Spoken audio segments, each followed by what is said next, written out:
Okay, good evening. Hello?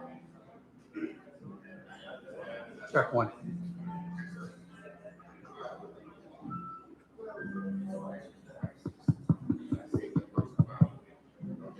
Hello?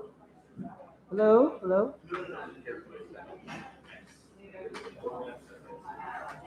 Good evening, everyone. Good evening. Can you hear me? Loud and clear. Thank you for being here. We're going to start the program. If you can make your way to a seat, we would appreciate it. I am Alicia Clark, and I want to welcome you to the Wilmington Library this evening for the Pan-African Dialogue and Reception. That's better. There it is. Okay, great. So we have seats over here. If you could make your way to the seats, we would appreciate it. We're going to get started, and thank you for your patience this evening as well. I want to first thank the Wilmington Library for hosting us this evening. They are always so gracious and open their doors for important programs like this in the community, and partnering with community organizations and institutions like the Center for Global Africa and other community-based organizations. So we want to thank them again for opening their doors. I'd like to ask you to put your phones on silent if you haven't already done that, or vibrate. We have a few productions happening here this evening, as you can probably imagine, because of the importance of the topic and the man of the hour that we have with us this evening. And we're so happy to have Dr. Garvey with us again here in Wilmington, and a special welcome to dear Mr. Justin Hansford as well. I'd like to call to the floor Lorraine Badley to join me in bringing greetings. This is my dear sister in the movement, I'll say that. And she is a member of the Delaware Africa-Caribbean Commission. She is also the Jamaican diaspora representative, a real powerhouse here in our community, and has just really embraced me in terms of working with her on a number of initiatives. And so I want to thank Lorraine for her graciousness and bringing Dr. Garvey to Wilmington and working with us, for the first program we had, which was actually back in February, Black History Month, yes, here at the library. So Lorraine, please join me at the podium and give her a round of applause for all that she does. I'm going to turn the mic over to you for a moment, and then a moment. Good afternoon, everybody. Thank you so much for coming out and supporting Richard. He has Marcus Garvey's birthday, so I always get thrown when I see him. I am Lorraine Badley. I'm one of the commissioners on Delaware African-Caribbean Affairs Commission. And I know I wear a lot of hats. Because if you want to fix something, sometimes you have to place yourself where you can do good. So I'm a Democrat, and I'm an active party member, so I go to meetings, so I get to know what's going on. You know, I'm on the Jamaican diaspora as a representative for the state of Delaware, so it gives us that broad edge. But Dr. Garvey is the man, what do you call it, the man of the man of the evening, he's going to be the man of the weekend. This is a very special, there's a very special person, a very kind and gracious man that has, you know, his birthday is the 16th of August and his father's is the 17th. So I do this joke where I say, oh, your dad's little birthday gift, you know. But we have to stand up behind him and for him for what his dad did, you know, for all mankind. And so I have used my platform in whatever I can do to help push, you know, the interest in all of us coming together and supporting him in whatever means necessary so that we can get an exoneration, so that he can get a pardon, so that America can apologize for what has happened. And so I appreciate Alicia. She has been a force, you know, Dr. Ezra. I have my chairman on board, Kalichi Lawrence. He is a chairman on the African Caribbean Affairs. So we have a good amount of support here, and he's being supportive in this as well. So I appreciate everything that you all have done in support of him. And there's more to come. There's also a Jamaican Independence dinner on Sunday at the Hilton at 5. So if you need to go to that, let me know. You're welcome to also come to that. Now it is at a price, but it's not terrible. So I give you though, not right now. Okay, so I'm just introducing that. I thought he was going to come up and speak. I just wanted to say how appreciative I am for all of you.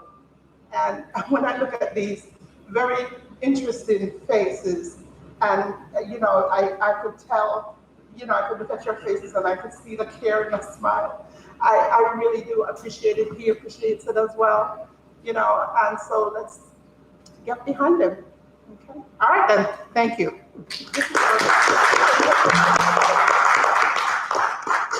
Thank you, Lorraine. Thank you so much. Thank you so much.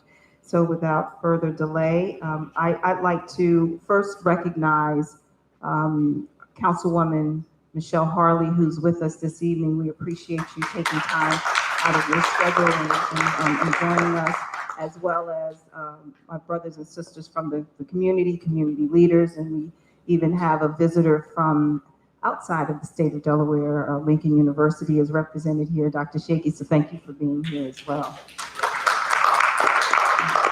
So now I would like to just formally introduce Justin Hansford, who is one of our panelists this evening and featured speakers. So he has an impressive bio. I'm not going to read everything, but he is the founder of the Thurgood Marshall Civil Rights Center at Howard University. Founded that center in 2017. So you can guess he's an attorney, right? He's an attorney. He was previously a Democracy Project Fellow at Harvard University, a visiting professor of law at Georgetown University Law Center, and an associate professor of law at St. Louis University. So we're really pleased to have Justin here with us. I've been calling and very persistent to get him here. So we're really glad to have him here. But one additional thing about Justin that's really important that you need to know is that he was recently elected to serve on the UN Permanent Forum on People of African Descent at the United Nations. This is a huge honor and privilege, and he is representing us well. And so you'll hear a little bit about that work and how it ties into everything really that we're going to talk about here this evening. So I will now introduce Professor Ezrah Aharone, who is our moderator host of this wonderful program, a brilliant scholar as well. He conceptualized the Center for Global Africa as a systems approach think tank that collaborates with public-private partners. He is a scholar and an author, a public intellectual, and a scholar of sovereign studies, which is really important. So he's going to talk about that this evening as well. He has lived and worked on the continent for several decades, over 30 years of geopolitical experience in African affairs, working as a strategist and subject matter expert to governments, businesses, and institutions. So we're in really good hands this evening. The conversation will be very rich and engaging. And please make it engaging, because we do want you to ask questions and weigh in as part of the program as well. So I'm going to now turn the program over to Professor Ezrah. The mic is yours.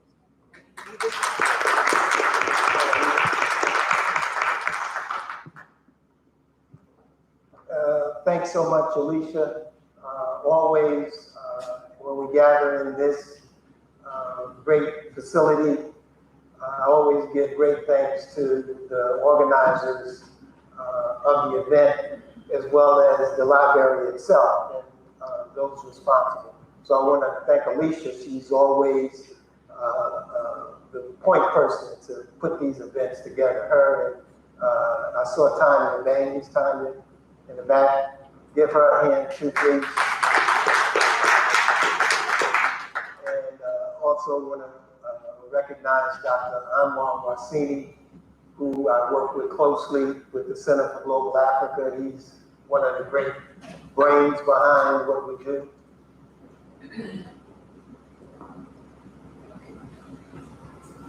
And it's a team effort with the Center for Global Africa. So I just want to recognize all of the collaborating partners as well. We have Dr. Kalichi here. Also, can give him a round of applause.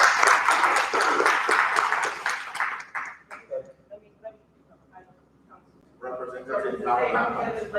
Larry Lambert. Yeah. And I'll come back a second time if I miss anyone. So, but you know, these events are important, and we could have easily been somewhere else, but we always come here to the library because this is not just a central location, but it's community. And the work that we do is important that that tentacle extends to the community.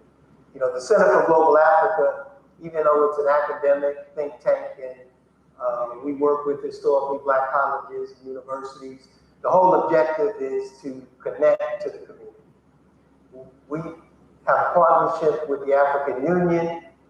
That gives us access and entree to 43 African nations that are members of an agency of the African Union known as the African Peer Review Mechanism.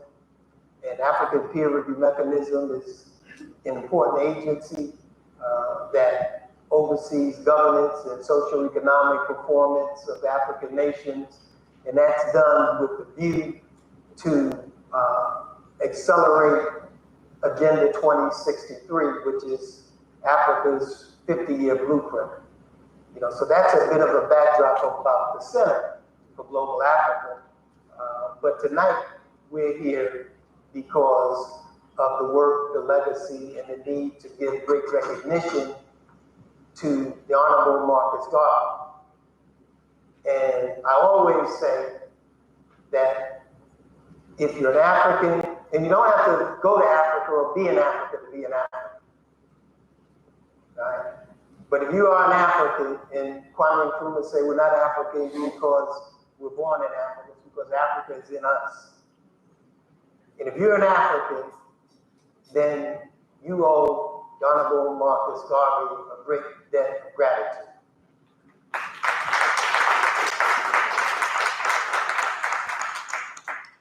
And even though he had organization around him, you know, in a single-handed way, the doctrine, the philosophy, the ideas, the practices of Garvey in absolute terms. In the 20th century, he stood among the pantheon of great leaders anywhere in the world, not just Africa and America, but anywhere in the world.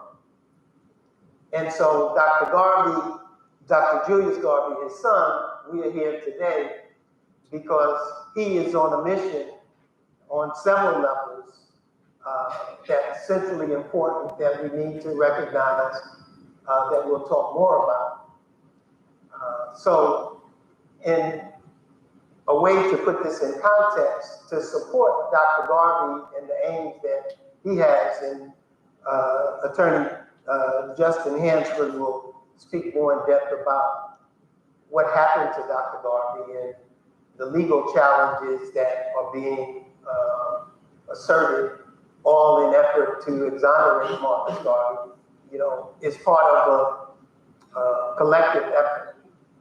And so whether you're with the African Caribbean Commission, whether you're with the Center for Global Africa, the Nation of Islam, August Quarterly, we have our spiritual leaders here as well.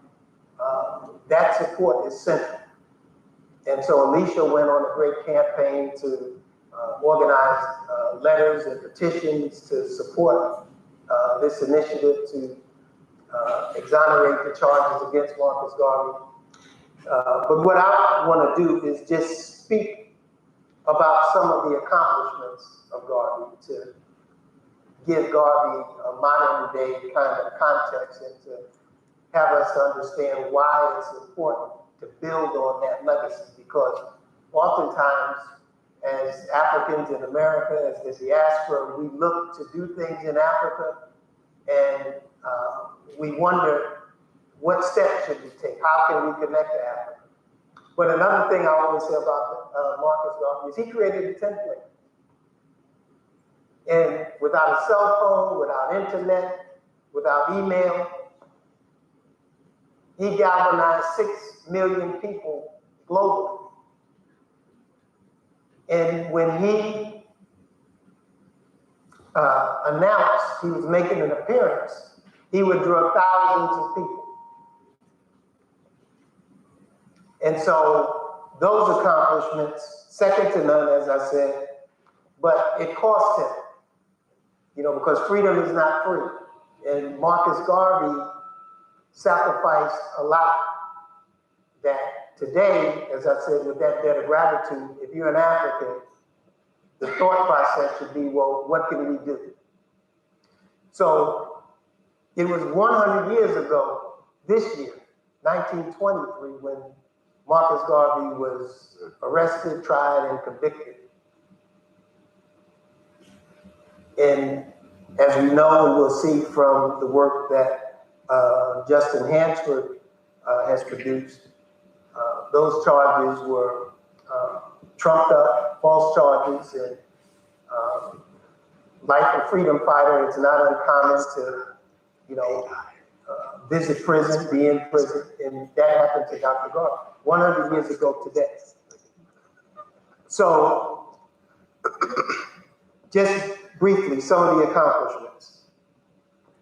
Of course, the de facto nation that he established, because when we talk about the diaspora, Marcus Garvey, he encapsulated the diaspora in a very unique way. From Jamaica, came to America, created this vast, successful organization as a Jamaican, and his aspirations were to connect to Africa. So, as a diasporan and a Pan-Africanist, he personified those definitions.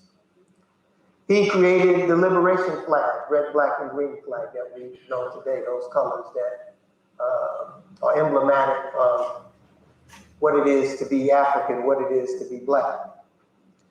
He created Liberation Day, August 31st. He created the UNIA, Universal Negro Improvement Association, 1,000 branches, 42 countries, Europe, Africa, Caribbean.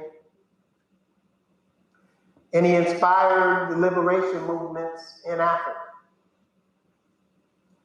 Kwame Nkrumah, Jomo Kenyatta, Nelson Mandela, all give credence to Marcus Garvey. This is the 60th year of the African Union, which began as the Organization of African Unity. And we just returned from South Africa with Dr. Garvey. We were invited there because of the 60th anniversary and also the 60th year anniversary of Kwame Nkrumah's book, Africa Must Unite. And so the dialogue there was connecting Marcus Garvey to the ideas and concepts of Kwame Nkrumah that went into African liberation movements that ultimately gave birth to the African Union. Major accomplishment. Dr. Kwame Nkrumah said that Marcus Garvey's, the philosophy and opinions of Marcus Garvey inspired him more than any other written work. And as well, Nkrumah named Ghana's national shipping line, the Black Star Line, after Garvey's Black Star Line. And today in Ghana, there's a Black Star Square, and Ghana's flag has a black star.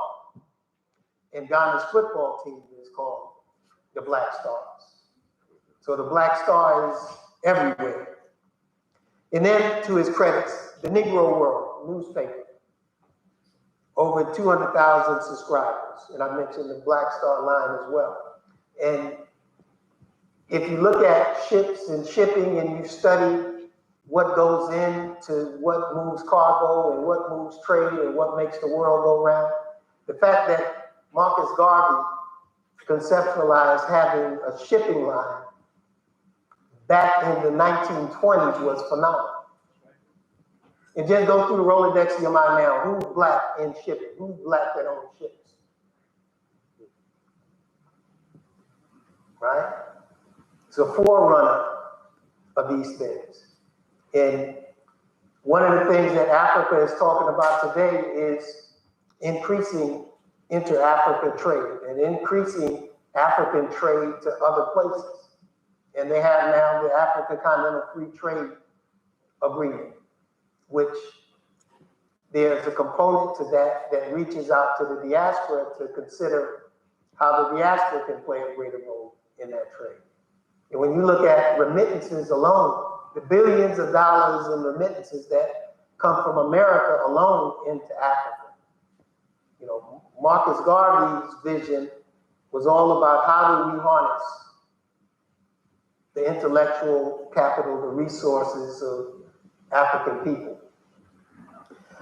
The Black Cross Nurses, the Universal Motor Corps, Negroes Factory League. He established diplomatic ties with Liberia to resettle Africans there. He became a city councilor in Kingston, Jamaica, where he established the People's Political Party. And as I said, all of these things came at a price. And so 100 years ago, as I said, Dr. Marcus Garvey was charged and convicted of mail fraud under a scheme that the earliest FBI incarnation used Garvey as part of its design in terms of how do you really go after a person? How do you really take down the movement? And so these are things that are central today in terms of how we have to understand Garvey and recontextualize it, because Marcus Garvey was a lot of things, but he was not a criminal. Marcus Garvey was a lot of things, but he should never have been indicted. And so the collective work that we have to do today, centered around that, is important. So in conclusion, I think it's important to note that the Black struggle has always been a global struggle. when we look at it in a compartmentalized way, whether it's looking at the Caribbean separately from the diaspora here in America, disconnected from Africa, it's part of the divide and conquer scheme that has kept us from unifying. So I'm going to pause here, and I want to read one part of this document that Marcus Garvey spent 2 years, 9 months in prison before having his sentence commuted by then President Calvin Coolidge. And it was done under the condition that he be immediately deported to Jamaica.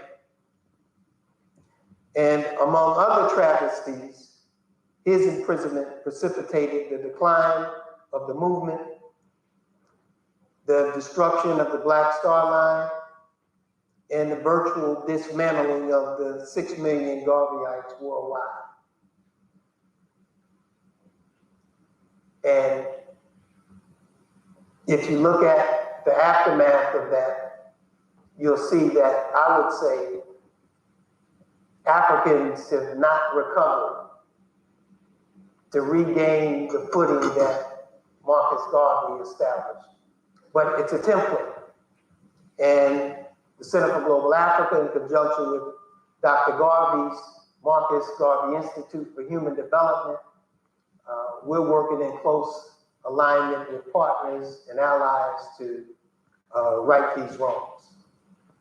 So with that, I'm going to turn the mic over to Attorney Justin Hansford, who Alicia already outlined his biography, and he's done tremendous work in terms of putting a legal framework, a modern day legal framework around the Marcus Garvey case. Great.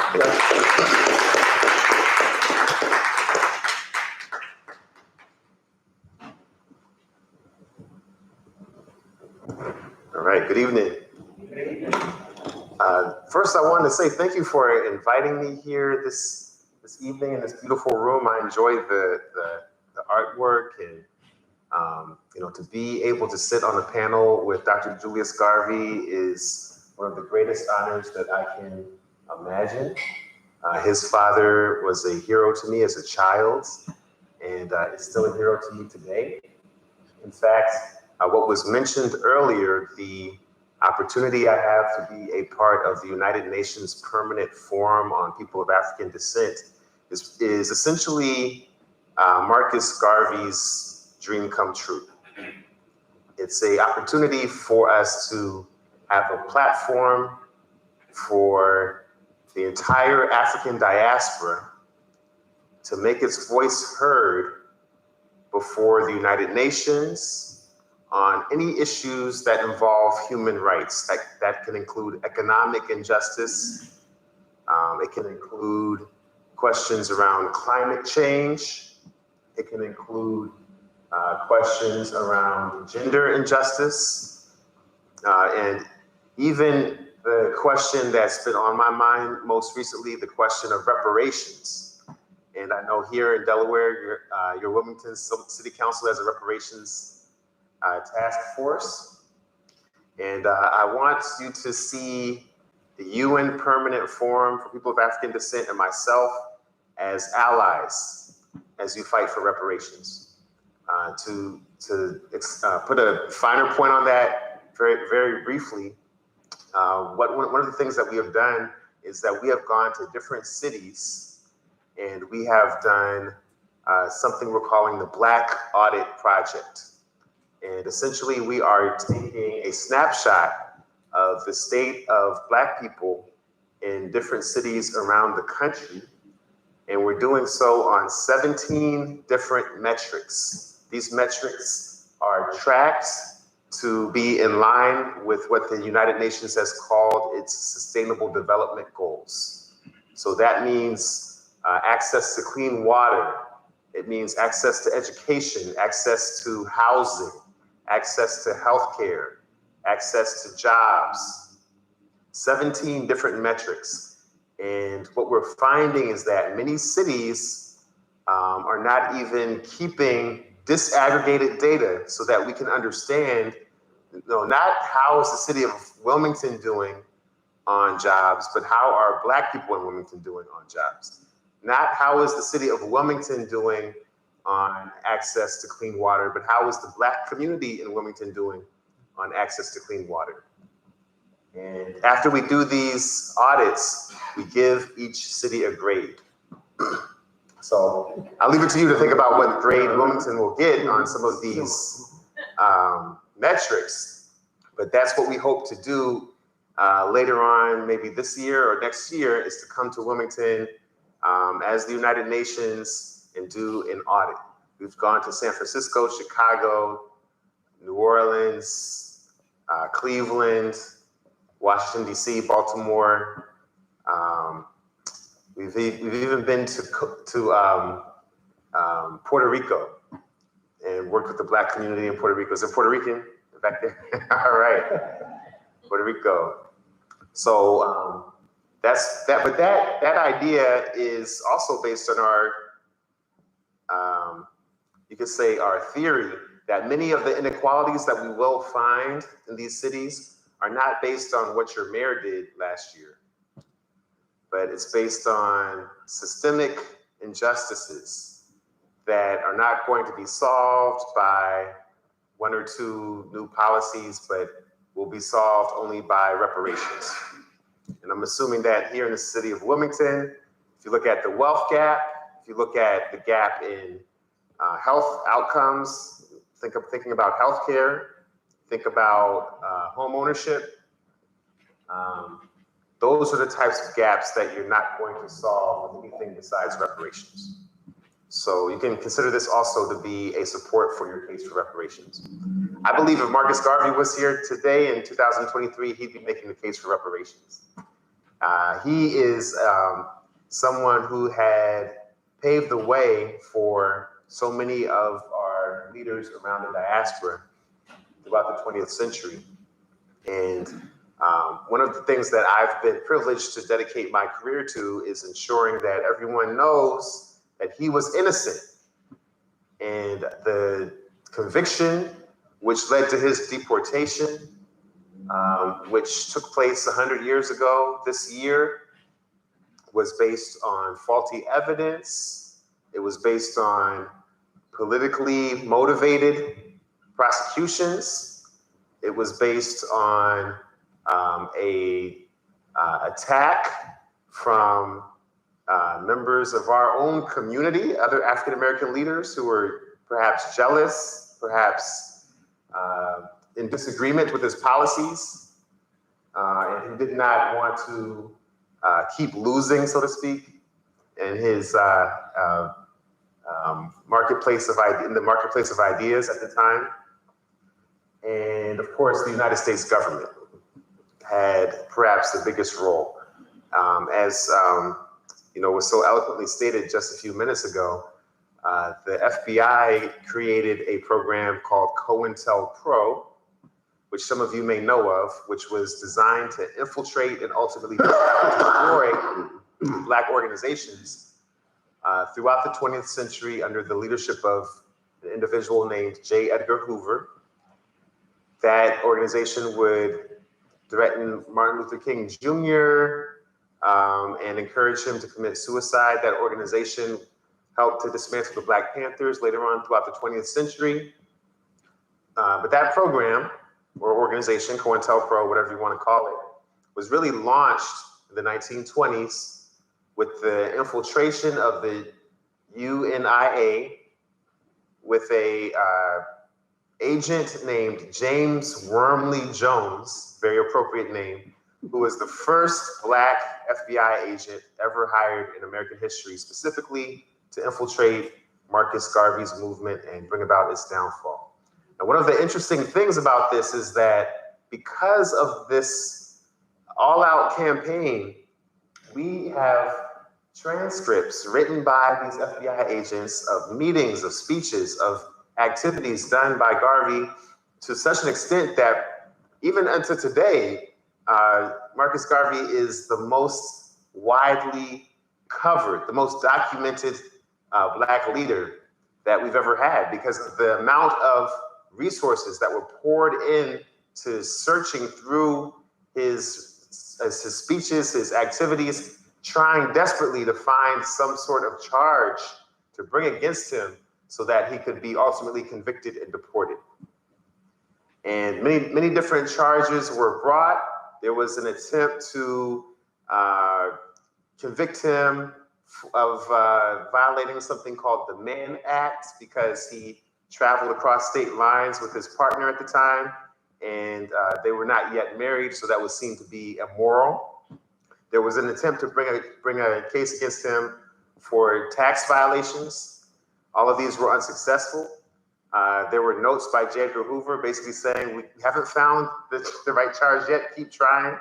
And they ultimately did find a charge that was able to stick, which was the mail fraud charge, a charge that was unfortunately also suggested by other African-American leaders at the time, including members of the NAACP. And in their war of words, as many of you know, Dr. W.B. Du Bois and Marcus Garvey had a famous number of disagreements, you could say, on many core issues at the time, even though Du Bois himself would later move to Ghana and perhaps become a Pan-African symbol himself. At the time, he was in the midst of a disagreement with Garvey on strategy and tactics. Ultimately, this mail fraud charge, which, the charge itself is this claim, this law, really designed to protect people from Ponzi schemes and other types of frauds where folks would say, you can get rich quick if you just invest in this stock, in this organization, and people were running away with the money. Of course, in this case, the mail fraud charge was brought against the use of the mails, the federal mails, to advertise the Black Star Line, which was something which was not simply a get-rich-quick scheme, of course. All of the resources we have document that not only was the UNIA and Garvey trying to communicate to people that this was a vision, a dream, of not only going back to Africa physically, but going back to Africa psychologically, going back to Africa emotionally, going back to Africa spiritually. And to contribute money to this cause was not about seeing your stock rise and cashing out and getting rich, but it was about helping your people. Yet and still, this law was used to make the claim that what Garvey was doing with the Black Star Line was all a fraud. All of the work that he had done, all of the things that you've heard just now, the creation of the Black Cross nurses, the laundromats, the businesses, the speeches, all of it was done just so he could create the Black Star Line and you could say essentially fraudulently con people into buying these stocks that would be worthless. They failed to mention that the Black Star Line itself had made some very successful voyages throughout the Caribbean, to Cuba, to Panama, but there were other infiltrators who had actually sabotaged many of these ships and made sure that the program would not be successful. They failed to mention the fact that in the trial, the only evidence that they could find to support the mailing of some sort of fraudulent advertisement was an empty envelope, one empty envelope mailed by somebody, Benny Dancy, who himself had acknowledged that the prosecutor had tried to get him to lie about where he was on the day the envelope was mailed. They also failed to mention, of course, that the entire point of the Black Star Line was to show and prove to Black people around the world that this is something we could, should, and would do as a people in our own future, which is create our own businesses, our own companies. If it was 2023, I think he would be interested in creating our own airlines in addition to shipping companies. I'm still hoping that we have a Black American Airlines one day. And so this was not about simply making a quick buck. So ultimately, the charges against Garvey were found to be sufficient for there to be a conviction, excuse me, an all-white jury in 1923, all white men in 1923, agreed with the prosecutor, who ended his closing argument by stating, "Gentlemen, will you let the tiger loose?" That was his last statement. And they very quickly said, "No, we will not let the tiger loose. We will give Garvey the stiffest penalty under the law. No other offenses, first offense. We're gonna give him the longest sentence that we can think of under the law, a 5-year sentence, hefty fine." And in the appeal, which happened in 1925, there was a legal opinion written by Judge Learned Hand, who was a famous judge, but many people failed to recognize this one opinion where he stated that any program which said that Black people could own their own ships and operate their own shipping company had to be a fraud. Had to be a fraud. So on those grounds, Garvey is convicted, because that had to be a fraud. So his conviction was a stain on, I will say not as much on Garvey, but a stain on the United States of America, its judicial system, and its reputation around the world. I do have to say that one of the worst parts of this story is the final part. I am in the process of finishing a book project. Dr. Garvey has generously agreed to write the foreword for this project. It's called Jailing a Rainbow, because the jailing of Garvey was not only about taking the man and putting him behind bars, but it was about taking this dream and trying to stuff this dream into a jail cell, and trying to take this vision and trying to close this vision behind bars. And it came close, you know, when later on in his life, when Garvey had gotten sick and fallen ill, according to a scholar, Colin Grant, who had written about this episode, there had been a false rumor that he had passed away. And in the obituary, there was this mention of this case.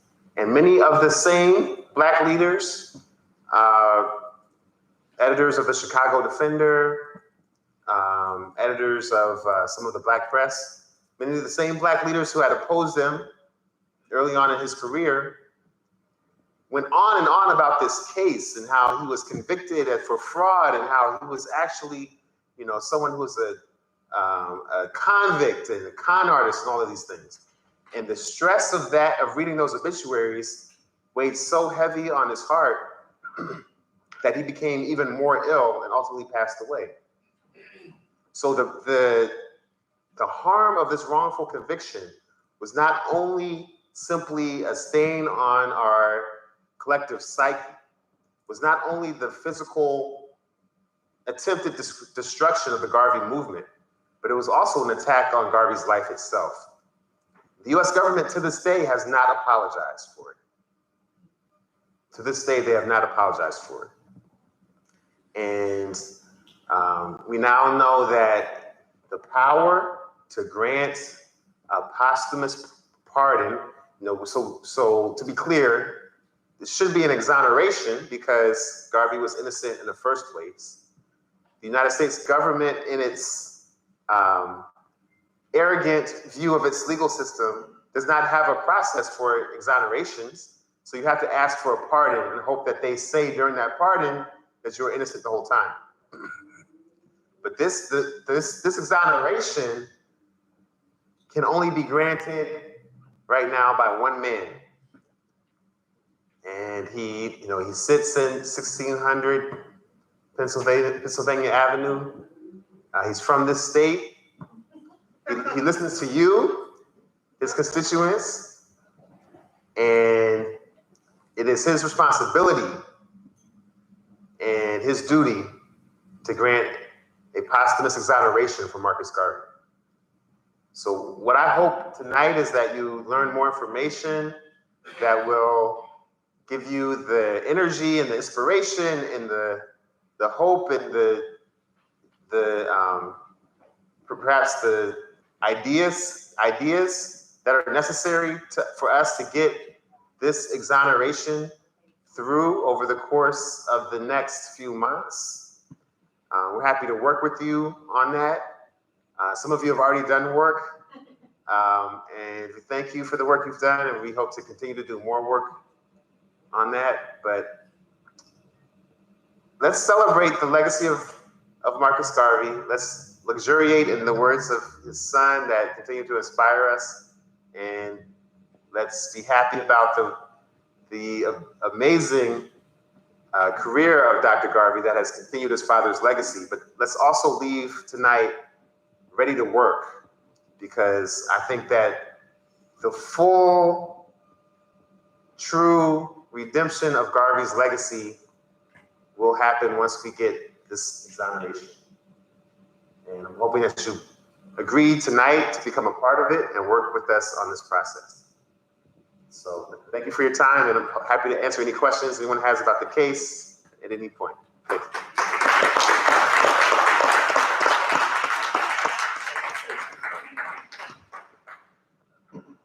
Thank you, Justin. Thanks, Justin. I think what we'll do, Alicia, we have,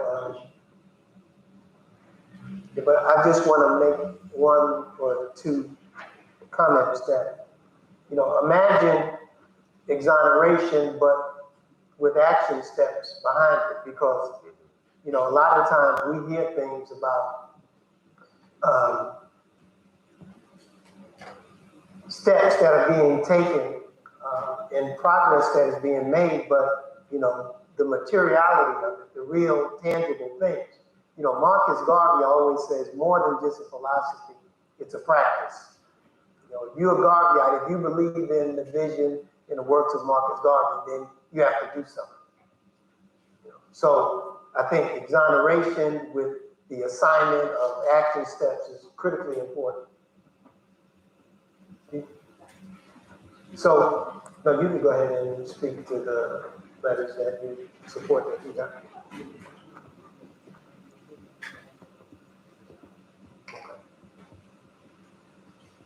But first, what we're going to do is we have a brief video presentation on Marcus Garvey that was recently put together, and that will be the intro to Dr. Garvey himself. Okay, so once we play the video, we'll hear from Dr. Garvey. I can see it. You see it? I've seen it before. I've seen that. Yeah, it's really nice.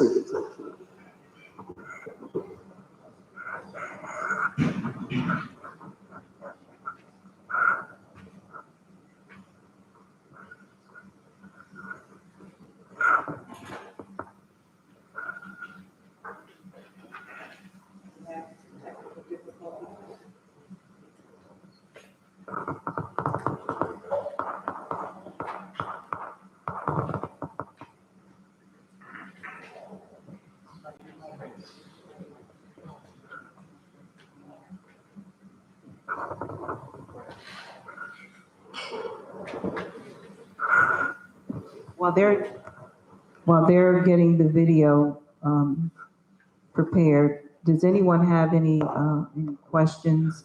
Oh, goodness gracious. Okay. Well, let me, before we go there, let me recognize Matt Meyer, also our Newcastle County County Executive, who has joined us here in the room. So thank you for making your way here this evening as well. I think they have so let's hold the questions for a moment and we'll show this brief video. Then we want to hear from the man of the hour, Dr. Julius Garvey as well.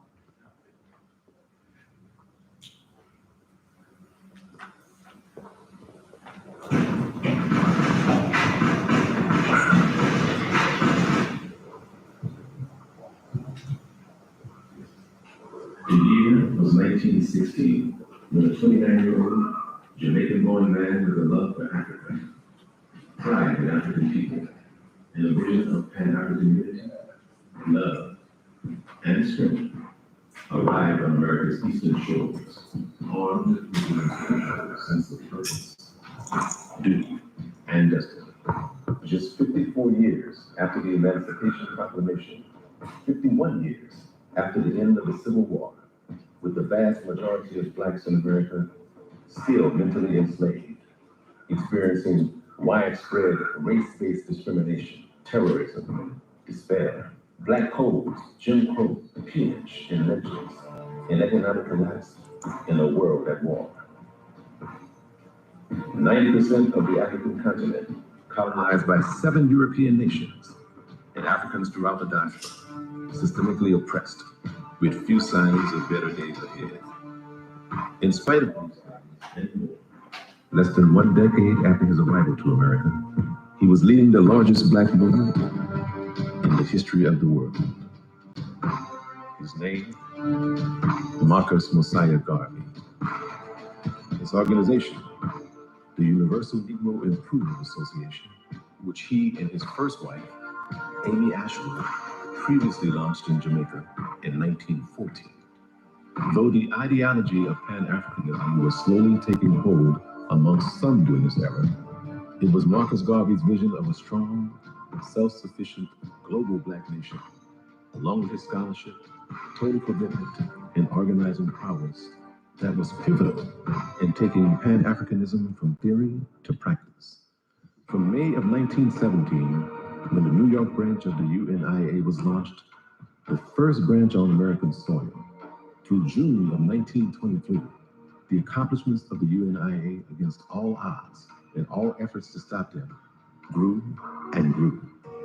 These accomplishments include over 4 million members worldwide, even more supporters, over 1,000 branches of the organization throughout 42 countries, the Negro World newspaper, a shipping company, the Black Star Line, the Negro Factories Association, wholesale, retail, and manufacturing businesses, grocery stores, restaurants, laundrettes, a printing press, tailor shop, Black doll manufacturing, a trucking company, hotels, farms, a nursing agency, and a paramilitary division.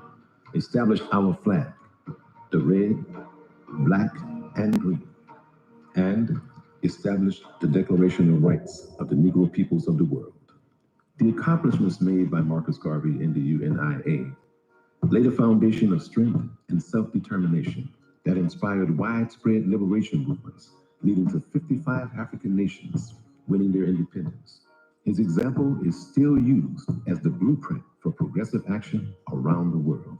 Marcus Garvey, elected to serve as the Provisional President of Africa by delegates representing 25 countries, was and is a global symbol of Black pride, unity, and self-determination. A symbol that directly or indirectly influenced the trajectory of our greatest heroes and sheroes. From activists such as Malcolm X, Dr. Martin Luther King, Fannie Lou Hamer, Steve Biko, Ida B. Wells, and Kwame Ture, to nation builders such as Haile Selassie I, Kwame Nkrumah, Nelson Mandela, Sekou Toure, Elijah Muhammad, Leonard P. Howell, and Jomo Kenyatta. From communities like Black Wall Street in Tulsa, Oklahoma, to the Harlem Renaissance, from scholars and business leaders to athletes and entertainers, from the early 1900s to this very day. The list of those inspired by the greatness of the Garvey movement and its legacy of Black pride, progress, and knowledge of self is endless. After being wrongfully convicted of mail fraud in 1923 and given a 5-year prison sentence, in 1927, his sentence was commuted and he was deported back to Jamaica, where he and his second wife, Amy Jacques Garvey, were met by the largest and most enthusiastic crowd in Jamaica's history. Marcus Garvey transferred the UNIA headquarters back to Jamaica, ran a daily newspaper called The Black Man, started the first political party, the People's Political Party, and successfully got 3 members of that party elected to the Kingston City Council. This visionary leader, considered one of the 3 pillars of Pan-Africanism and a prophet of the Rastafarian faith, died of a stroke on June 10, 1940 in London, England, at just 52 years of age. He was survived by his loving wife, Amy Jacques Garvey, a brilliant revolutionary in her own right, and his 2 sons, Marcus Garvey Jr. and Julius Garvey, both endowed with their father's progressive vision and revolutionary spirit. From statues, parades, street and school namings, to books, lectures, and the pouring of libations, Marcus Mosiah Garvey, Jamaica's first national hero, continues to be honored throughout the world. Though physically no longer with us, the spirit of Marcus Garvey is still felt, his contributions still remembered, and his name still recounted during acts of Black pride, acts of Black unity, and acts of Black liberation to this very day.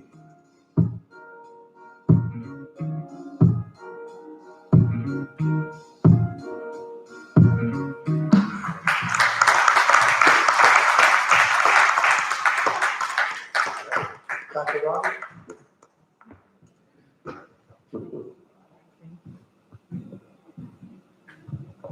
Good evening, everyone.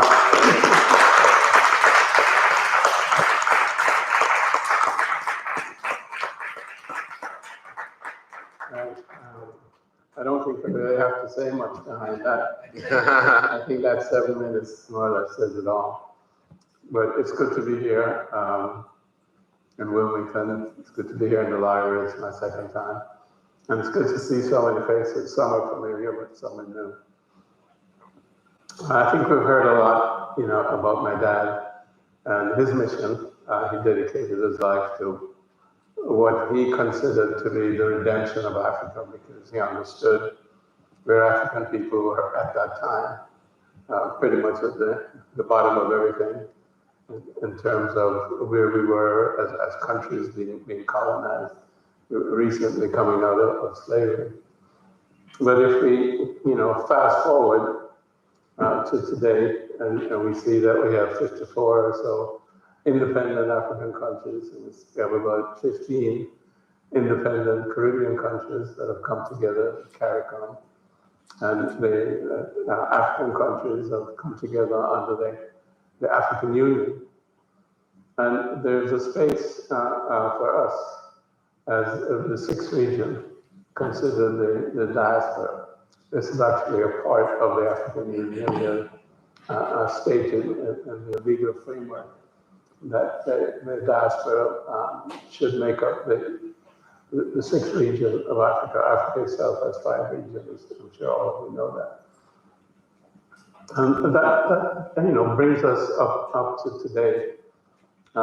We've had a certain amount of independence, but I think all of you know that we're still being dominated by the hegemony of Europe and America. But times are changing, and if you look historically, you'll see that as African people, and it's important that we consider ourselves African people, because I think that was the major message that my father brought, that one of the major messages was that we're a global people. we're not just African people on the African continent, but we're African people wherever we are. That means we carry our nationality with us. So we're African people living in America. I was born in Jamaica. I was an African person who was born in Jamaica. Went to school in Canada. I was an African person who went to school in Canada. I'm an African person who is a citizen of the United States. Every day that I wake up, I'm an African. I think Brother Ezrah said it before, Kwame Nkrumah said, Africa is born in us. When we look in the mirror, we have to understand that Africa is born in us. It's something that can't be taken away from us. It has been attempted to be taken away from us. And indeed, many of us have lost that connection. And that was what my father tried to restore, that understanding that we're an African people, wherever we were in the Caribbean, in the United States, anywhere, Africa, etc., etc. And that we have this long history and this long culture, older than anybody else in the world. And he said, the black skin was not a badge of shame, but a glorious emblem of national greatness. And this is something that we have to understand. When we understand that we're African, we understand that we come from greatness and that we are greatness because we're the first human beings and we're the first civilized human beings. And we taught the rest of the world everything really that it knows. Whether you talk about spirituality or religion, whether you talk about architecture, whether you talk about arithmetic, you know, it doesn't matter what you talk about. You talk about medicine, you talk about universities, you talk about education, you talk about trigonometry. It's all there. It was all there in Africa. And it's been copied by others, but it has not been successfully copied by Europe. I mentioned before that we were the first civilized people. I would suggest to you that Europe has not yet known civilization. America has not yet known civilization. That's the only way in which you can explain the way in which Europeans and European Americans have treated the Native Americans who are older than that, and have treated us who are the oldest human beings on the planet. So we have to accept that they're not yet civilized. So we have to accept then that a part of our job, having gone through slavery, having gone through colonization, is not only to re-civilize ourselves, to rehumanize ourselves, but then we have to rehumanize them as well. That's our job. So even when we talk about reparations, it's not about money. It's about a system that has to change. But the system doesn't want to change. We can just take an example from Marcus Garvey. The system knows that Marcus Garvey is not guilty of any crime, but it has resisted repeated attempts to exonerate Marcus Garvey, and we have all the legal evidence, many different lawyers and experts, etc., analyzed the case of Marcus Garvey, placed it before different presidents, including Obama. And it has been, I don't know if you want to call it rejected so much as ignored. Okay? Because they're not able to accept us as equals and even as antecedents who knew more than what they knew and still know more than what they know, because their so-called civilization is a materialistic civilization and they have no understanding of spirit. Their spirit is a materialistic spirit, some physical entity that's up there and some physical place that you go to when you die down here. And if you don't behave well, there's a physical space somewhere down there that you go to and burn for eternity. I mean, that's nonsense. Heaven is here, and hell is here, and the spirit is here. And we are all manifestations of the one spirit. This is an African understanding, an African cosmology. And we have to get back to that understanding from which we were separated, that we're spiritual entities having a physical experience. And our mind is the interceder between the spiritual self and the physical self. So one of the things that my father emphasized was self-knowledge. He said that self-knowledge was the most important knowledge. There's knowledge out there, and you can get all the knowledge that you want because it's out there. But the most important knowledge is self-knowledge. And he says, if you know yourself, you have such a powerful feeling that nobody can be your master, only God can be your master. And if you have that knowledge of yourself, then nobody can intrude on your rights, and nobody can prevent you from being who and what you truly are. So we're spiritual people. And if we access our spirit, nobody can prevent us from being who we are. That's the greatest power that there is in the world, is to be yourself all the time, 24/7. You can be yourself all the time. You're powerful. It means that you can do whatever it is you decide to do, and nobody can tell you that. And that was what Marcus Garvey brought to the table. And that's why we have to be Garveyites. Because we have all that richness, we have all that creativity. But it's been distorted and it's been twisted, and we've become entertainers for other people, using our creativity for those purposes instead of solving our problems for our people in our community together. He taught us about unity, and he taught us the fact that we're global Africans, and the fact that we can determine ourselves. He said, man is the individual who can shape his character, master his will, determine his life, and create his destiny. Again, how powerful is that? We have all of that. And we have the mind that is able to do that. He said that mind creates, and anything that you want in nature, mind can create. By using the active intelligence of your mind, you can create anything that you want in nature. Marcus Garvey came at a critical time in terms of world events, because it was 1914-18 war, it was the Bolshevik Revolution. So the whole world was in turmoil. And of course, there was a movement of more than 1 million African Americans from the South, because the cotton fields were drying up. And of course, they needed people for the Industrial Revolution up north. So more than 1 million African Americans moved up north to New York, Chicago, Philadelphia, etc., etc. And the whole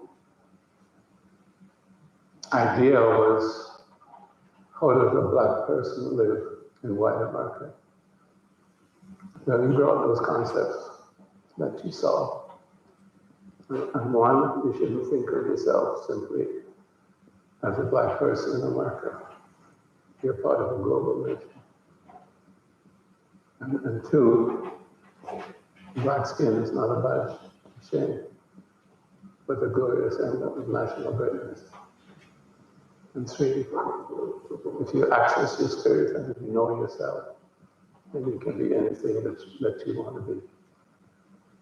And people look at that and they jump on that, of course. That's simplistic in a sense, but we're not going to go back through the details.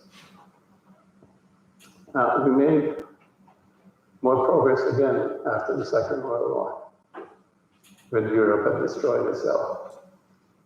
Of course, they destroyed parts of Africa, and the French certainly, and even the English too, used a lot of African troops for cannon fodder. And we know that the French even killed some of the African troops that had liberated them because they didn't want to pay them the salaries. And we know the French are one of the worst colonialists in the world because they still have about 14 colonial territories in Africa. So we have to get rid of the French. We have to call them out for that. And we have to make sure that America doesn't support the French in Africa. And we have to make sure that neither America or France pushes Africans to kill each other in Africa. We can't let that happen. But that brings us to this time now. As I mentioned, we have all of those countries that became independent after the Second World War. Macmillan and Britain, and we could see the winds of change were happening. So by the time of the 60s, of course, Ghana in 1957, by the time of the 60s, all of those independent movements happened. So now we have a third world war that's going on in the Ukraine. It's a proxy war for the United States against Russia, trying to destroy Russia. You can't destroy Russia. Hitler couldn't destroy Russia, Napoleon couldn't destroy Russia. What's his name there? Biden can't destroy Russia. Impossible. It's bitten off more than we can chew. If you look at what is happening now, you see Russia, China, the BRICS nations, Brazil, now they've admitted Saudi Arabia, UAE, Ethiopia, Egypt, into the BRICS nations. So we have like 40% of the population lining up against Euro-American domination and American hegemony. Of course, China has the largest economy in the world right now. It's no longer second to the US, it's ahead of the US. We have 40% of the population now, world population of the BRICS nation. We have 35% of the GDP in the BRICS nation.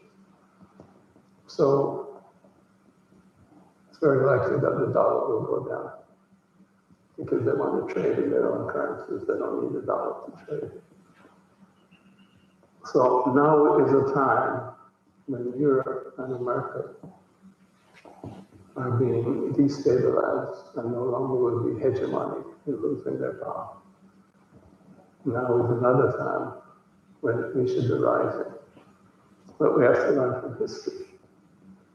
And we have to learn to work together, to take advantage of the present situation.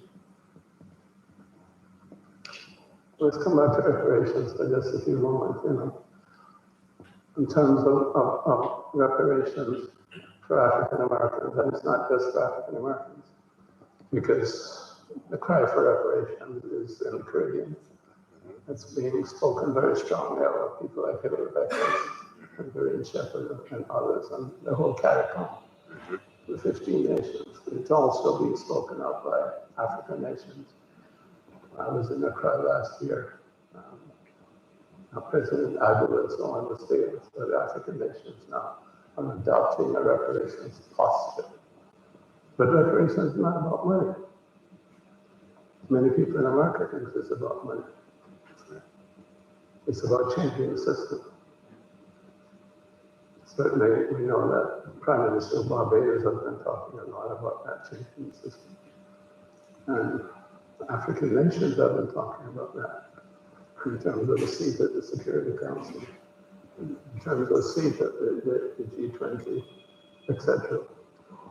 But as the BRICS are moving, they don't need a seat at the G20 because they're larger than the G20. They're as large as the G7. So we have a great deal of strength on our side. And it's going to become a multipolar world. That's where I'm going this summer. Take a long time to this. It's going to become a multipolar world, and we have to be ready for this. Because for us to change the system alone here in the United States, that ain't going to happen. That's why they got rid of Marcus Garvey, they criminalized him. That's why they killed Martin Luther King. They killed him when he said that take the money that you're spending in Vietnam, bring it home, spend it in the cities, and I'm coming to Washington for a check. And the check is going to be that you're going to change the economic system. Well, you can't change the economic system of the US because it's built on business, it's built on money, it's owned by corporations. So you had to go. Malcolm X had to go. Hansford had to go. So that has been the trajectory over time. Anyone who has stood up, not just for the rights of African Americans, but to change the system meaningfully, has been assassinated or destroyed in some way. That's the history of the last 100 years. So I'm saying that African Americans standing on their own 2 feet alone cannot change the system. And that's what Marcus Garvey brought to us, that we're global people. You have to join hands with the brothers and sisters from the Caribbean. You have to join hands with the brothers and sisters from Africa.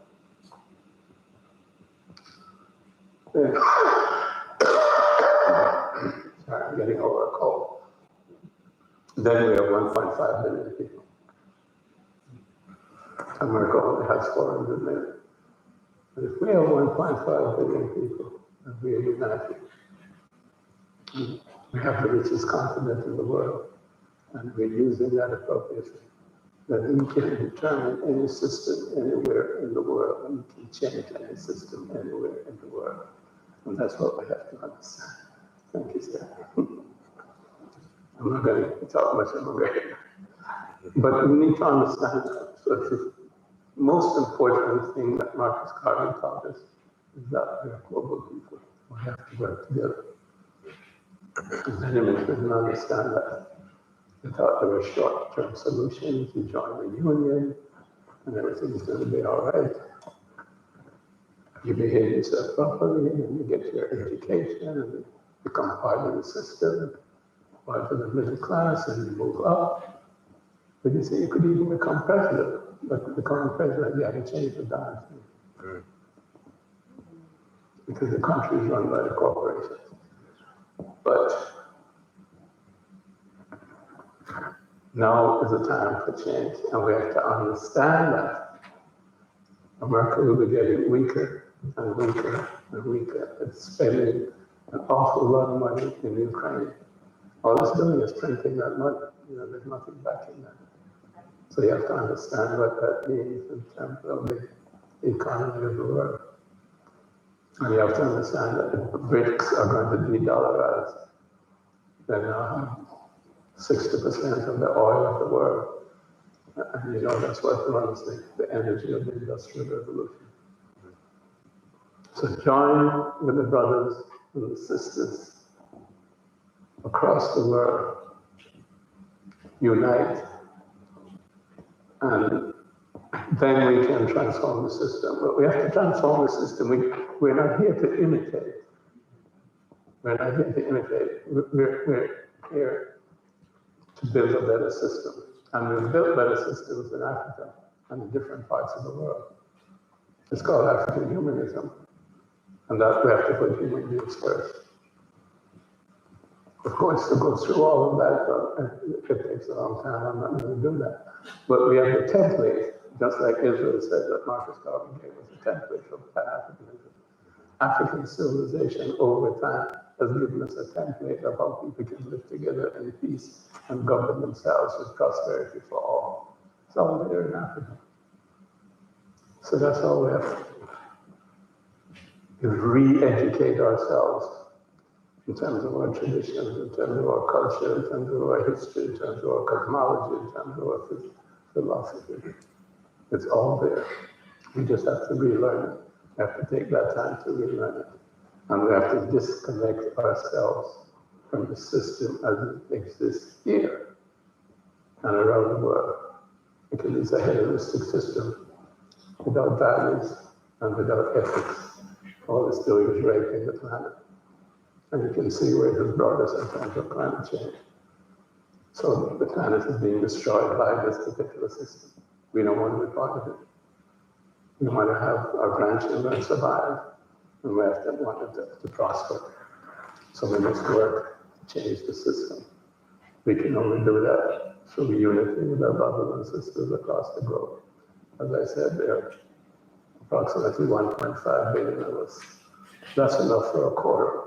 1.5 billion, I would say, of people who can accomplish what you were. Thank you. Thank you, Dr. Garvey.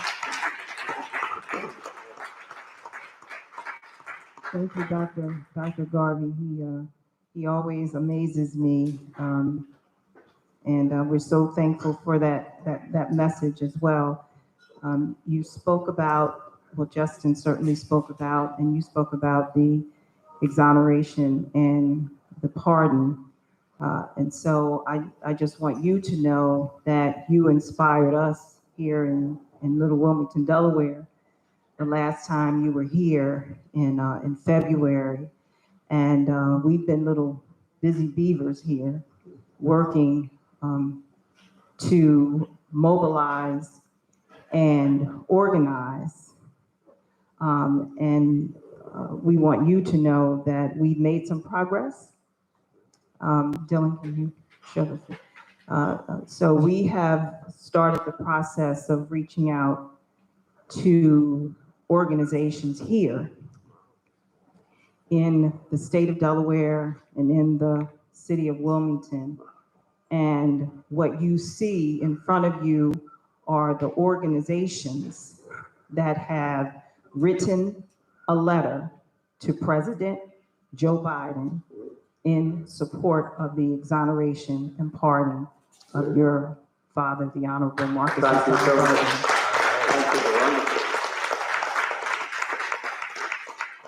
And the list will continue to grow. Next slide. I want you to also know that here are the elected officials that have signed on, and we're still continuing to reach out. Absolutely. So that list will continue to grow. I'm sure County Executive Matt Meyer will join the pack as well. So the momentum is building here, and we agree with you that Delaware can play a pivotal role. We have a voice here, and we need to let our dear President Joe Biden know that we're standing in solidarity behind this movement. I'd like to also bring up Abdel Latif from the Delaware Barristers Association. So Justin, yes, you come to speak. So we have Justin, of course, but we have our Delaware barristers who have signed on to this campaign and are looking forward to working very closely with them to advance this effort. Good evening, everyone. Thank you, Alicia. As Alicia said, I'm a financial secretary with the Delaware Barristers Association. I've been affiliated with the organization for about 7 years since I became a lawyer, I think. I'm very happy Alicia asked me to contribute a letter of support to this campaign. Marcus Garvey, it's clear to me that Marcus Garvey was railroaded back in 1925, and we hope that we can achieve justice for his son,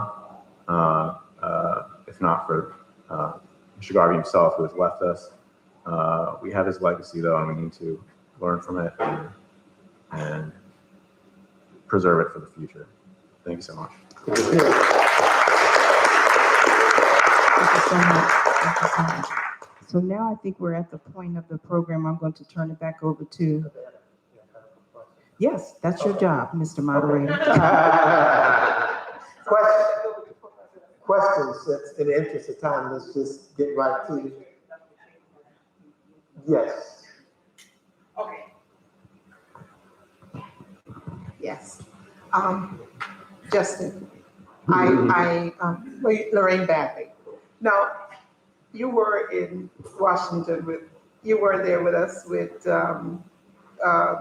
Cool. yeah, with Coon. Yes, that's Yeah, right. okay, because I was like, I don't know if it's a beard or whatever. Okay. Yeah, no beard. All right, Beard. so, we're getting everybody to rally around us, Lisa Blunt Rochester, Matt, I heard that Matt's gonna sign on to this. Yeah, he didn't say that. Oh, okay. We call it that. Matthew, where are you? Okay.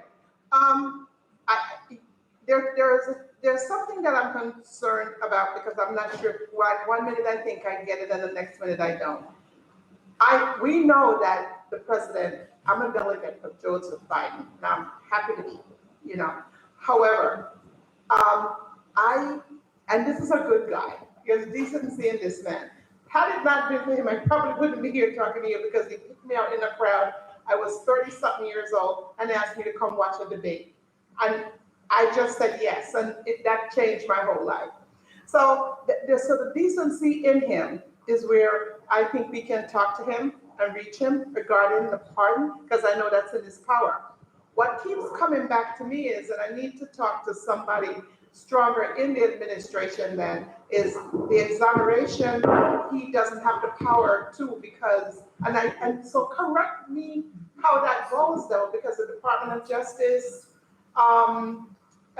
no, State Department, does the State Department get it, then the Department of Justice, and they have to handle it because it's a legal matter. I want to know if he can do both. Yeah. Yes, so, great question.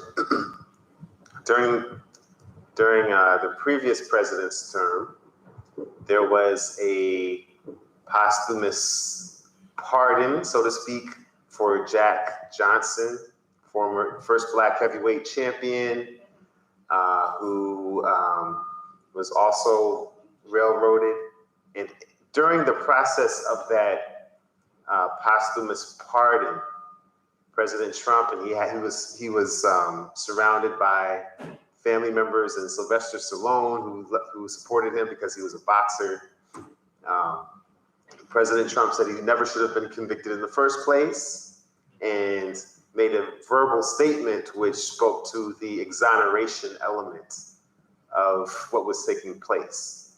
So similarly, it is certainly within President Biden's purview to do whatever method he chooses to do something similar, or to perhaps write a document saying that we hereby acknowledge that Marcus Garvey was innocent, he should be exonerated. The official process was called the pardon process. There is an individual in the Department of Justice who is the pardon attorney. And pardons are usually granted for people who have been through the system and they want to obtain a pardon because they want to obtain a license or they want to do something else to clear their record. So there are thousands of pardons that are analyzed by the pardon attorney. Now, the posthumous pardon, it can be granted by President Biden right now. It doesn't have to go through the pardon attorney. So the pardon attorney has talked to us and has indicated openness to moving forward in the process the traditional way through the pardon attorney, the Department of Justice. However, again, President Trump a few years ago gave a pardon to Jack Johnson without going through the pardon attorney at all. Just he decided to do it, held a press conference, and it was done. Signed the paper, it was done. So President Biden does not have to go through any sort of onerous process to give not just a pardon, but an exoneration to Marcus Garvey. It's a decision he can make. He can decide today to have a ceremony. It may be officially called a pardon, but during the ceremony, he can say this is an exoneration. And that's it. He has that power as the president. Well, thank you. Mm-hmm. And everyone keep your questions concise so we can get to more people. Thank you so much, everyone, for being here. Aaron Snowell is one of the people that petitioned for the Jack Johnson exoneration. He also has the Jack Johnson exhibit that he does nationwide. So I'm very familiar with that. So I'm too puzzled why it hasn't been done in that format. So my question is about your position with the United Nations Forum on people of African descent. And your check that you said that you would do your audit on Black people in America. What are some of the sustainable development goals that are most affecting Black communities throughout what you've done so far? Out of those 17 sustainable development goals, what would be your top 3 that are affecting Africans in America, Yes. as far as these 3 are impacting our community the most, as far as if we could address some of these, that would help change the notch on what we're going through currently? Excellent question. Very briefly, climate change and the effects of environmental racism. And I'll tell you, I was shocked that was number 1. But in San Francisco, we're finding that when they built the nuclear submarines, the Navy stored some of these submarines in a pier, of course, near the Black community in San Francisco. And so now, as climate change is causing there to be erosion and other things are happening with the soil, we're seeing that seep up and harm Black people in San Francisco. In Chicago, we saw that there are housing projects that were created after World War II for Black Americans. They didn't tell them that they created all the projects on toxic land. And so people now are dying early from cancer. They're just now finding out that that's why in these housing projects in Chicago. And so they're now starting to advocate there. New Orleans, of course, we know with Katrina. I was just shocked because that was not the number 1 issue in my mind, but often we are because of our quote unquote urban renewal and housing segregation, they strategically put Black people in places that were most vulnerable to toxic waste and to other environmental contaminants that are now becoming even more of a crisis in light of changing climate crises. So that is a rising crisis. Number 2, the wealth issue, wealth gaps, which seems so long-standing. The city of Evanston, in its reparations ordinance, the first city in America to do a reparations ordinance, actually focused its reparations report on housing segregation and the impact that it had on the wealth gap, and how the city of Evanston worked with home insurers and others to engage in redlining. So the city had culpability in creating that wealth gap. Again, I don't know what the history is in Wilmington, but we found that it was a very successful, useful exercise to look at reparation and repair, not just for enslavement that took place in that city, but to look at it for everything that happened during the Jim Crow time period, especially housing segregation, because it's such a clear economic connector from the past to the present. It's very easy to understand that the scope of that harm. Of course, that's not the only harm, because once you engage in housing segregation, now you have less access to education. Now you have less access to healthcare. Now you have less access to all of these other goods. Police surveillance we saw in Ferguson, the ticketing of people in certain neighborhoods is enhanced because those are Black neighborhoods. So they focus and target racial profiling there. So there's so many things you can do once housing is segregated, but if the city participated in that, then it has culpability. So we're seeing different cities that have been involved in housing segregation. So number 1, climate. Number 2, housing and its impact on the wealth gap and the economic barriers. And I still think number 3 is criminal justice or injustice, the aftermath of the war on drugs and mass incarceration, and how people who are now returning from that period need to be reintegrated into society. Like Dr. Garvey talked about, how repair is not just about a check. Repair is about, are you going to exonerate or pardon or expunge some of the records of people who were convicted for maybe selling marijuana or possessing marijuana, and now, you know, people are getting rich for selling marijuana. The same things all these people went to jail for, people are now legally getting rich for it, and sometimes in the very same city. So are you going to clean their records so they can get back into the system? Are you going to help these people get back on their feet with job programs? Are there things that you can do to help to heal the harm of mass incarceration? So those are probably the top 3 things I've seen. Thank you, thank you. And in the interest of time, we're going to just take one more question from Councilwoman Harley. We're going to break, and we did want to wish you a happy birthday also, Dr. Garvey, because he did turn 90 years young this month. But we'll be able to continue to ask questions. And I just want to, or mix and mingle. And I just want to say that Justin Hansford will be with us. We'll be working with you and your team. And we're advocating for you to bring your team and your audit to this state. So that's what we'll be following up and talking about. Thank you, Alicia. First, I want to say thank you to Professor Ezra, to Dr. Garvey, and to our speaker, Mr. Hansford. I just quickly want to say that I was here when Dr. Garvey was here the last time.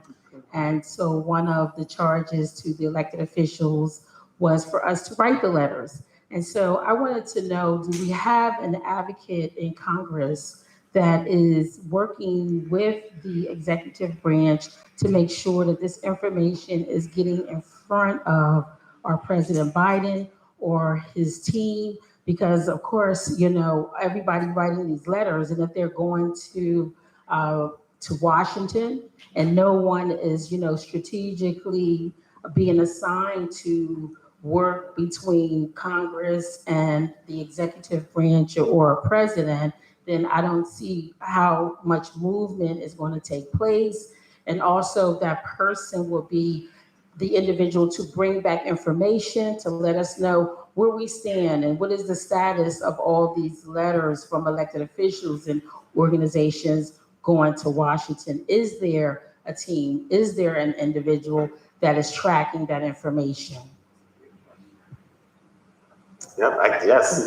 So we have a team of attorneys, and so many of us have been working on this for years. I'm part of the team. Mm-hmm. Nkechi Taifa, who's an attorney who works on reparations, one of the founders of NCOBRA. Mm-hmm. She's part of the team. We also have a large law firm that also has access to congressional staff and White House staff. So if you can collate any materials you have and send it to me, I can make sure to deliver that to them and make that part of our advocacy. Thank you. And again, thank you. And again, like I said, when Dr. Garvey was here the last time, we sent the letter. So do you know where that stands and what is next? Like what is needed next for us to, move the envelope forward? Well, if you can follow the letters with a meeting, if you have, as you said, if you have a member of Congress from your district who will meet with you, to start there. Obviously, your senator, you can start there. And oftentimes they will then be able to have that entree if they are serious. We have members of the Congressional Black Caucus who are in support of the campaign. And ultimately, we do need as many people as possible in Congress to support it. That will have, who else? Media. Yeah, we'd love to have more media support for it. So if there are people who are skilled in those types of techniques, who may be interested in doing some of the creation. We have a website, but there may be other types of media that they can work with, or there may be a Delaware for exoneration process. But I think Yeah, if I was to say next steps from the letter would be meetings with congressional representatives and getting their sign-on and their support to move the ball forward on Capitol Hill. And all of these organizations, I would say, there was this great list, 100 Black men, other great. It would be great to see if they could speak to their national chapters. Yep. Right. So that the local chapters who are in support could get their national chapters to support, then that also carries a great deal of weight. Thank you.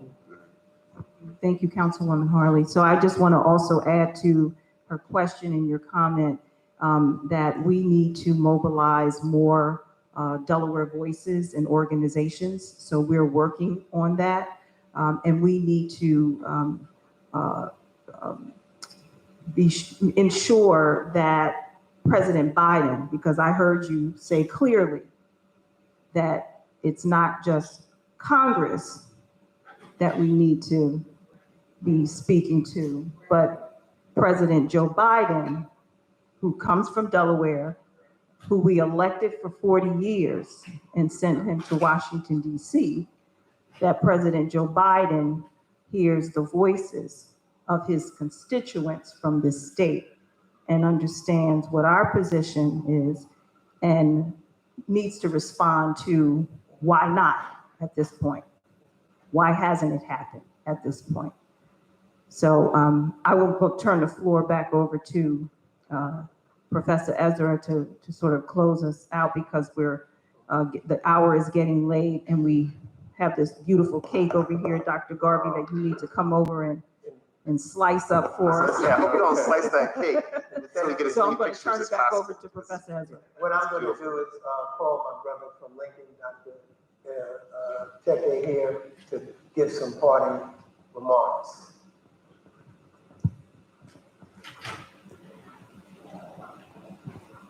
Thank you. Thank you, Dr. Garvey. Thank you, brothers and sisters. This is a wonderful event. I can tell you that we are so pleased to be part of this as members of Lincoln University faculty. And we know that what you mean by Pan-Africanism is what we need. We have needed it since Marcus Garvey. We still need it today. Everything about from pardon to the sixth region, to our solidarity, to our future, to lobbying and making sure that we get what we need as African Americans. These are all things that we need so badly. As a political scientist, I believe that all the organizations that are here could be consolidated into one African American Political Action Committee, which will constantly be there in Washington to make sure that every of our issues are at the front burner of the US government, the way the Israeli lobby does it. We are all doing our things differently, but we are not as efficacious as we could be if we have a solid and constant presence in Washington, D.C. 1.6 billion people here and across the world, Black people, have no significance in terms of the power structure of the world. That is a shame. We have to consolidate our power and make sure that people are afraid of making us angry by our vote, by our money, so that when we speak, the world will shake and they will catch cold. So we really thank this effort. We continue to make it happen. At Lincoln University, we are emphasizing the Afrocentricity of future Black leadership. We need young people so that we can capture the future. The past we may have failed, but we need a future of Black young leaders who would understand the meaning and spirit of Africanism so that they can lead the world in a different direction from where the Europeans have led us to. We have a lot to offer the world if they want to see. If they don't, we build our own world. And look at what's happened with the French in Africa. Africa has risen up. The giant is up.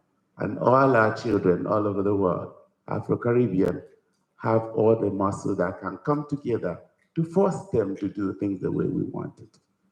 For me, this is a wonderful event, and Dr. Garvey work on all the history. You said, yeah, when you were talking, it was like singing to the choir. Every bit of what came out of you was perfect knowledge for us to know and learn so that we can build a better future for our people. So, Ezra, it's a pleasure. I hope we'll bring you back to Lincoln to help me form the new generation of Black leaders. Thank you so much, everybody. Thank you. Thank you. And so with that, I want to officially thank everyone for coming. Thanks to all the organizations that submitted letters. And just want to say to Dr. Garvey, this is another step in that long race that we're all committed to. And we have your back. And want to say great thanks to Attorney Hansford, who has done all this great work, and we look forward to having him come back and creating the synergy and the kind of team like Dr. Chege outlined. So we're gonna close here. We have a cake, as Alicia said, to celebrate Dr. Garvey's 90th birthday. And we look to convening soon to continue to work. Thank you, everyone. Birthday.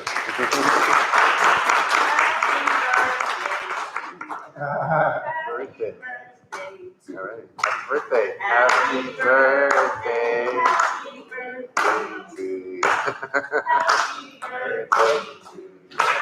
Happy birthday.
Can I have everyone sort of gather over here with Dr. Garvey and cut this cake for this 90-year young gentleman?